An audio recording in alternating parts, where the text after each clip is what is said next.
Assalamualaikum warahmatullahi wabarakatuh. Perkenalkan, nama saya Salman Fitur Rasyidi.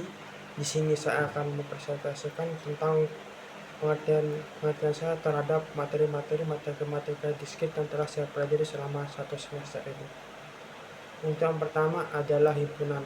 Himpunan sendiri adalah kumpulan objek atau elemen yang memiliki sifat tertentu dan dapat dipisahkan dari elemen lainnya. Dalam matematika, himpunan biasanya digunakan dalam kurung kurawal dan dapat berisi angka, huruf, atau objek lainnya. Terus materi selanjutnya yaitu operasi terhadap himpunan. Operasi terhadap himpunan adalah cara untuk menggabungkan dan memisahkan atau melakukan manipulasi lain pada himpunan. Beberapa operasi dasar termasuk union, intersection, dan difference.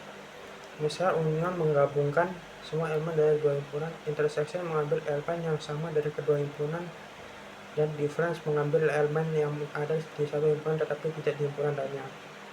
Materi selanjutnya yaitu prinsip inklusi dan eksklusi. Prinsip inklusi dan eksklusi adalah metode dalam kombinatorika yang digunakan untuk menghitung jumlah elemen dalam menggabungkan beberapa himpunan. Prinsip ini menyatakan bahwa untuk menghitung jumlah elemen dalam union dari beberapa himpunan, kita harus menambahkan jumlah elemen dari semua himpunan, kemudian mengurangkan jumlah elemen dari interseksi dua himpunan, menambahkan kembali elemen dari interseksi tiga himpunan, dan seterusnya. Metode ini membantu mencegah penghitungan ganda elemen yang ada di antara himpunan-himpunan tersebut. Materi selanjutnya yaitu relasi. Relasi adalah suatu hubungan antara dua himpunan di mana elemen dari himpunan pertama dipasangkan dengan elemen dari himpunan kedua. Relasi dapat dinyatakan dalam bentuk pasangan terurut, diagram, atau tabel. Contoh relasi yang umum adalah relasi sama dengan lebih besar dari atau lebih kecil dari. Materi selanjutnya yaitu fungsi. Fungsi adalah suatu relasi yang mengaitkan setiap anggota dari himpunan disebut domain. Dengan tepat satu anggota dari himpunan lain disebut kodoman. Fungsi biasa dinyatakan dalam bentuk fx, di mana x adalah variabel bebas yang dihubungkan dengan salah satu nilai di kodoman. Materi selanjutnya yaitu permutasi. Permutasi adalah pengaturan atau susunan dari sejumlah objek yang memperhatikan urutan. Dalam matematika, permutasi sering digunakan untuk menghitung jumlah cara untuk mengatur objek yang berbeda, di mana order atau urutan dari objek tersebut sangat penting. Materi selanjutnya yaitu kombinasi. Kombinasi adalah cara untuk memilih sejumlah elemen dari suatu himpunan tanpa memperhatikan urutan. Misal, jika Anda memiliki himpunan kurung kurawal A, B, C, dan ingin memilih dua elemen, kombinasi mungkin adalah kurung kurawal AB, kurung kurawal AC, dan kurung kurawal BC. Kombinasi dinyatakan dengan simbol C, buka kurung, NR, tutup kurung, atau NCR.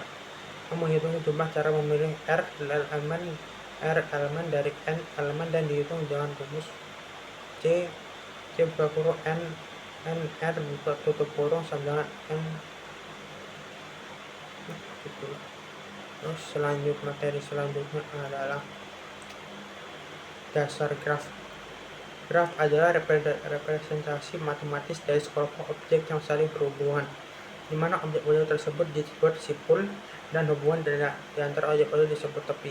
Graf dapat digunakan untuk memodelkan berbagai situasi dalam kehidupan sehari-hari, seperti jaringan komputer, hubungan sosial, atau sistem transportasi. Materi selanjutnya yaitu graf planar, bipartit, dan isomorfik. Yang pertama, graf planar adalah graf yang dapat digambar di bidang data tanpa garis-garisnya yang saling berpotongan kecuali di titik simpul. Terus selanjutnya, graf bipartit adalah graf yang simpul-simpulnya dapat dibagi menjadi dua kelompok sedemikian rupa sehingga tidak ada dua simpul dalam kelompok yang sama yang terhubung oleh sebuah garis. Selanjutnya lagi, graf isomorfik adalah dua graf yang memiliki struktur yang sama, artinya dua pemetaan satu ke satu antara simpul-simpul dari kedua graf tersebut yang mempertahankan konektivitas hubungan antar simpul. Materi selanjutnya yaitu graf Euler dan Hamilton. Yang pertama, graf Euler adalah graf yang memiliki jalur atau sirkuit yang melewati setiap sisi graf tepat satu kali. Sebuah graf dapat dikatakan Eulerian jika dan hanya jika ia memiliki 0 atau 2 titik sudut dengan derajat ganjil. Sementara itu, graf Hamilton adalah graf yang memiliki jalur atau sirkuit yang melewati setiap titik simpul melewati titik simpul.